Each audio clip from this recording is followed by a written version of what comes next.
셰익스피어 전집을 완성하는데 30년 정도 to be or not to be 이렇게 그 소리의 배열 어떻게 이런 걸 썼을까? 셰익스피어 전공자로서 어떤 점이 그렇게 매력적이었을까? 안녕하세요. 연세대학교 인문학 아케이드 먼 소리인데 대담을 맡은 김동규라고 합니다. 오늘은 아주 귀한 손님을 모셨습니다. 그 셰익스피어 전집을 운문으로 최초로 번역하신 최종철 선생님을 모셨습니다. 선생님 반갑습니다. 반갑습니다. 네, 어려운 자리 이렇게 오셔서 대단히 고맙습니다. 네. 일단 가벼운 질문부터 좀 시작하도록 하겠습니다. 이전에 다른 인터뷰를 보니까 거기에서 선생님이 고등학교 시절에 공대를 희망하셨는데 그런 선생님을 영문학의 길로 인도한 분이 계셨더라고요. 그 선생님이 고등학교 담임 선생님이라고 들었습니다. 도대체 그 선생님의 어떤 점이 그렇게 매력적이었을까? 그게 참 궁금했거든요. 답을 좀 주시기 바랍니다. 네. 제가 한 초등학교 아니면 중학교 정도부터 이제 의식적으로 궁금했던 게 이제 두 가지인데 네. 하나는 인간이고 그 다음은 이제 우리를 둘러싼 자연 환경. 음, 누구에게나 닥치는 원초적인 질문이죠. 근데 내가 누군가, 그리고 나에게 영향을 주는 이 바깥 세계는 도대체 뭔가 궁금했었는데 3학년 담임 선생님이 연세대학교 영문과에서 석사를 하시고 바로 이제 저희 담임 선생님으로 오셨어요. 그래서 1년 동안 그분을 쭉 지켜보니까 연세대 영문과 가면 저렇게 되나 보다 라고 어떤 총체적인 인상을 받았죠. 그 선생님 성함이 어떻게 되시죠, 네, 선생님? 황계정 선생님이라고 나중에 원주 캠퍼스에서 이제 은퇴를 하신 분인데, 네. 물론 이제 뭐 영어 선생님이었으니까 영어도 가르치셨지만 그분의 인격이라든지 품격이라든지 이런 것들이 그 우러러 볼 만한 분이었어요.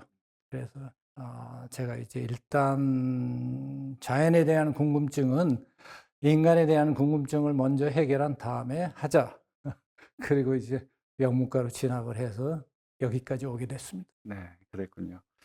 선생님의 그 학문적 인생에서 결코 빠뜨릴 수 없는 어떤 스승들에 대한 어떤 재미있었던 추억이라든지 스승들께 배운 핵심적인 가르침의 내용을 말씀해 주시면 고맙겠습니다.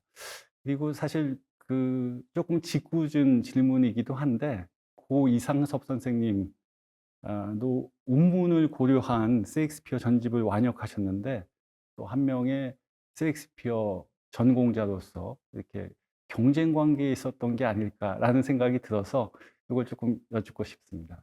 네. 제가 그 연세대 영문과에서 이제 뭐 친하게 지냈던 선생님, 우리 뭐 오하섭 선생님은 직접 이제 셰익스피어를 강의하셨고, 네. 김태성 선생님이라고 이제 소설 전공하신 분이 있었고, 그 영향을 크게 받은 분은 조신권 선생님이라고 밀턴을 전공하신 분이었어요. 그, 그래서 그분이 그 개인적으로 영시 클럽이란 걸 이제 운영을 하시면서 뭐 원래 제가 약간 음악적인 귀가 있기도 하지만 그래서 시에 많이 친숙해지게 만들어 주신 분, 그리고 개인적으로는 그 학문에 대한 열정 뭐 이런 것들이 이제 조신권 선생님이 저에게 가장 크게 영향을 주신 부분이라고 생각이 됩니다. 이상섭 선생님 얘기는 제가 이제 배우기도 했고, 제가 93년에 한국에서 최초로 의문 번역 맥베스를 내놓고, 그분이 그 제가 의문 번역을 했다는 사실을 뭐 아셨는지 모르셨는지, 그거는 뭐 제가 모르겠습니다. 독자가 두 한 번을 다 보면서 그거는 독자들과 이제 미래의 그 비평가들, 그러니까 독자와 비평가들이 조금 시간을 두고 서서히 이제 평가가 내려지겠죠. 그건 역사에 맡기려고 합니다. 그러면 그 셰익스피어 그 연구를 하시는 분들 사이에서 셰익스피어의 작품들의 그 운문을 한국어 운문 쪽으로 이렇게 번역을 그 해야겠다는 어떤 그런 생각, 필요성 같은 것들은 좀 일찌감치 있었던 겁니까? 아니면 그 상황이 어떤 예, 상황이? 그거는 이제 좀 역사적인 맥락을 좀 짚어볼 필요가 있는데요. 네, 셰익스피어가 한국에 처음으로 소개된 게 1923년 아마 베니스 상인의 일부를 누군가가 이제 얘기로 풀어서 소개한 게 처음이라고 그러는데 아시다시피 1910년에 한일 합방이 일어났고 일본을 통해서 서양 문물이 뭐 셰익스피어를 포함해서 모든 서양 문물이 들어왔을 때인데 셰익스피어는 읽어보면 많은 부분이 운문이고 시 형식이고 시와 산문을 섞어서 썼는데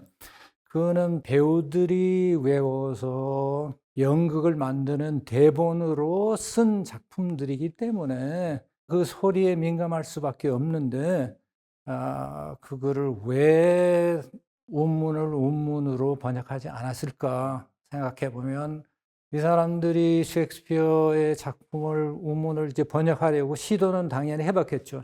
그런데 이제 우리 선배들이 일본의 영향으로 자기네 스승들이 그렇게 했으니까 그렇게 하는 건 줄 알고 그거를 약 한 90년, 100년 정도 그대로 한 거죠. 그러니까 거기에 대해서 약간의 의식이 있었던 분은 최재수 선생이라고 계셨는데 그분이 to be or not to be, that is the question. 햄릿의 그 대사를 이제 번역을 하다 보니까 이게 너무나 멋진 운문이어서, 멋진 시여서 이거를 사문을 하기에는 조금 마음에 캥겨서 약간 압축을 해서 운문 비슷하게 만들긴 했어요.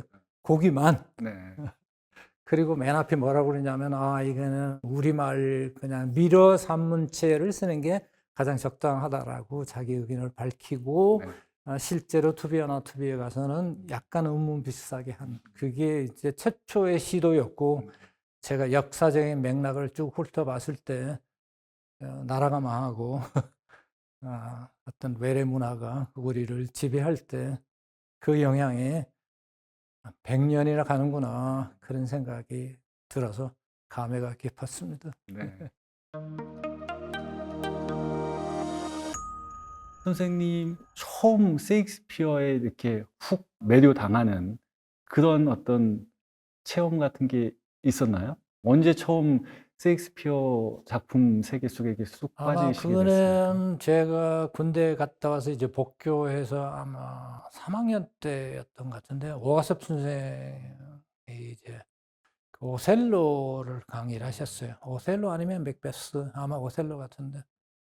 셰익스피어 작품 오셀로의 이제 극작품을 처음에 오가섭 선생님이 소리내서 읽으실 때 그 영어의 소리, 거기에 그게 매료됐구나. 그 음악이 제 귀에 이제 꽂힌 거죠. 음.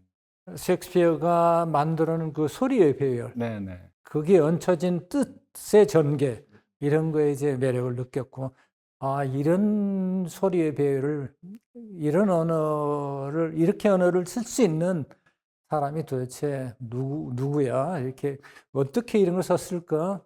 이 명성의 뭐 원인은 근원은 뭐지? 이런 거가 궁금해서 이제 그때부터 쭉 이제 셰익스피어를 전공하게 된 거고 여기까지 전집 번역까지 온 거죠. 네. 그렇군요. 자, 사실 저도 번역을 몇 권 해보긴 했는데 너무 지난한 작업이고 사실 이제 하나의 언어를 또 다른 언어로 이렇게 옮긴다는 게 쉬운 일이 아닌데 선생님께서는 이제 운문이라고 하면 어떤 시적인 음악성을 뜻하는 것일 텐데 선생님 나름의 어떤 번역의 원칙, 옮김의 원칙 같은 것들을 마련해 놓은 게 있을 텐데 그걸 조금 소개해 주시면 좋을 것 같습니다. 그 각 언어가 가진 특수한 면이 좀 있고 그다음에 보편적인 면이 있다고 저는 생각을 하는데 네네. 보편성이 저는 더 크다고 생각합니다. 왜냐하면 인간의 그뭐 발성 기관이라든지 이런 건 동양 사람이나 서양 사람이나 옛날 사람이나 지금 사람이나 같고 인간의 감정 구조도 같고 그리고 인간이 낼 수 있는 소리도 뭐 무한한 것 같지만 상당히 제한돼 네. 있고, 이게 뭐 영어는 되고, 우리말로는 이게 잘 건너기 어렵고 안 되고, 이런 것들에 대한 어떤 장벽을 사람들이 너무 높이 세워놓은 것 같아요. 네. 근데 저는 일단 그런 장벽은 상당히 낮다라고 생각을 했고, 몇몇 부분에 가서 이제 역사적인 의미 축적의 맥락 음. 때문에 그런 뜻이 잘 전달이 안 되는 부분이 이제 생기죠. 근데 그 부분은 이제 소위 이제 의역이라는 걸 할 수밖에 없었고, 그러니까 우리가 외국 어문학을 이 땅에 수입을 해서 정착시키고자 하는 가장 커다란 이유는 표현이 다른 부분, 이거를 좀 어색하기는 하지만 우리 한글로 옮겨서 널리 펼쳐야지 사람들의 표현이 더, 국어의 표현이 더 다양해진다고 생각을 해서 저는 뭐 소위 말하는 번역 투 이런 게 별로 신경을 안 쓰고, 저 사람들이 왜 이런 식으로 표현을 했을까? 이거는 우리와 좀 다르네. 그러면 다른 걸 있는 그대로 옮기려는 이제 직역주의자입니다. 그러면 선생님은 선생님이 생각하시는 그 운문이라고 하는 것은 그 이전의 소리 중심의 구술 문화의 전통에서 나온 거라고 이렇게 보시는 거죠? 네. 음. 그래서 그 운문이 이제 그 소위 말하는 운율, 그러니까 일종의 소리의 패턴을 만드는 방식이 다르잖아요. 그러니까 영어는 예를 들면 to be or not to be 이렇게 약간 영어는 악센트가 있는 언어, 악센트가 없는 음절, 있는 음절 합쳐서 일보, 원푸트라고 얘기하고, 그런 것들이 쭉 5개가 이제 나열이 되면 오보가 돼서 이제 한 줄이 되는데, 네. 각 언어는 그 언어마다 소리의 패턴을 만드는 방식이 따로 있다라고 생각하면, 저기는 따단 따단 따단 이렇게 만들지만 우리는 창살리 벽겠소야 수위감을 자랑하라 이렇게 하는 운율을 만드는 거니까, 그러면 이거를 우리 독자들이 읽을 작품인데 저쪽 거하고 꼭 맞출 필요도 없고, 우리나라 사람들이 읽고 운율을 타면 그걸로 대만족인 거죠. 셰익스피어의 그 창조력의, 창의력의 핵심 개념을 이제 서구 사람들이 어떻게 설명하느냐면요. 두 사람이 있는데, 한 사람은 콜리지라고, 이렇게 낭만 시인 콜리지라는 사람이 있고, 또 키츠라는 사람이 있어요. 두 사람이 도대체 셰익스피어가 이렇게 수많은 작품, 그것도 깊이 있는 주제를 다루는 이런 엄청난 작품들을 어떻게 썼을까? 그 창조력의 근원이 뭘까를 이제 이론적으로, 논리적으로 설명을 시도했어요. 네. 콜리지라는 사람은 뭐라고 그러냐면 myriad-minded Shakespeare. 그러니까 셰익스피어 마음을 다면체에 비교했어요. 저 거울처럼, 반사경처럼, 다이아몬드처럼 깎은 면이 수도 없이 많아서 인간 마음의 세세한 면을 모두 다 밝히는 작품을 썼다라고 이제 설명을 했고, 콜리지는 키츠는 아니다. 그보다는 셰익스피어의 뛰어난 능력은 뭐냐? 네거티브 케이퍼빌리티. 자기를 비우는. 그러니까 동양적으로 얘기하면 허심, 탄회하다. 허심탄회란 말이 있잖아요. 허심 아니면 무심. 그러니까 자아를 내세우지 않고 자기는 뒤로 빠지고 자기는 싹 비워버리고 그냥 이 사람 마음은 그냥 거울이다. 뭔가가 다가오면 그대로 있는 대로 다 비친다. 이 능력이다. 셰익스피어 창조력의 근원은 바로 무심의 능력이다. 수많은 작품의 수많은 인물을 통해서 자기 마음의 일부를 다 이렇게 표현을 했지, 개인 셰익스피어가 이 사안에 대해서, 예를 들면 엘리자베스 여왕의 통치에 대해서 어떤 평가를 내리고 어떻게 생각한다 이렇게 이런 기록은 전혀 없어서 아마 그런 성향의 사람이지 않았을까라고. 그래서 저는 키츠의 그 네거티브 케이퍼빌리티, 그러니까 무심의 능력, 이게 셰익스피어 창조력의 근원이다라고 생각을 하죠. 그러면 그 몇천 명의 목소리 내지는 관점 전체가 셰익스피어의 그렇죠. 세계관을 다 형성한다. 합치면, 예. 그럼 아까 콜리 씨가 얘기했다는 미리어드 마인드 이즈 얘네들은 그 셰익스피어. 하나하나를 다 네. 찾아가서 그걸 그 보는 능력이 있다. 네. 개체를 다 보는 능력이 있다는 거고, 그렇게 해가지고는 인간의 능력이 한계가 있기 때문에 그거보다는 그 반대로 오히려 그 다면체를 다 없애버리고 그냥 평면 겨울로 만든 다음에 자기를 버리고 자기 해석을 버리고 그냥 있는 그대로 묘사를 하면 된다. 그게 더 올바른 대답이지 않을까. 그게 더 훨씬 많은 인물을 만들어 낼 수 있지 않을까. 왜냐하면 보이는 대로 설명만 하면 되니까. 그렇죠. 네. 맞습니다.